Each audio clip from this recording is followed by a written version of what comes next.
Car పార్టీకి కాలిచ్చి కాంగ్రెస్ పార్టీల షరీకైన ఎమ్మెల్యేల మీద ఇప్పటి వరకు చర్యలు ఎందుకు తీసుకోలేదని సుప్రీంకోర్టు అసెంబ్లీ స్పీకర్ సారు తరపు వకీల్ మీదకి గట్టిగానే గరానికి వచ్చిందట.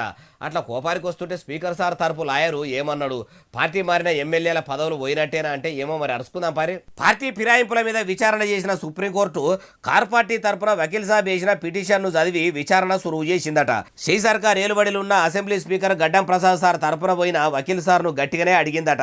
పార్టీ మారి 10 నెలలు అయిపోతున్నది, ఇప్పటిదాకా ఎమ్మెల్యేల మీద ఎందుకు స్పీకర్ సారు చర్యలు తీసుకోలేదు, ఆయన ఏం కమాయి చేస్తున్నట్టు ఓ పార్టీలో గెలిచి ఇంకో పార్టీల షరీకైనోళ్ళ మీద 3 నెలల్లో చర్యలు తీసుకోవాలని చెప్పినము, అయినా చెవు మీద పేను వారినట్టు లేకపోతే ఎట్లా, పెయ్యి మీద కూడా బుగులు లేకుండా పని చేస్తుంటే ఎట్లా అంటే, అయ్యా మీరు చెప్పిండ్రని మొన్ననే ఎమ్మెల్యేలకు నోటీసులు కూడా పంపినము, మాకు జరంత టైం కావాలి, అన్ని ముచ్చట్లు మీకు అర్థమయ్యేటట్టు చెప్తామని సర్కార్ తరపు న్యాయవాదానికి వచ్చిండట.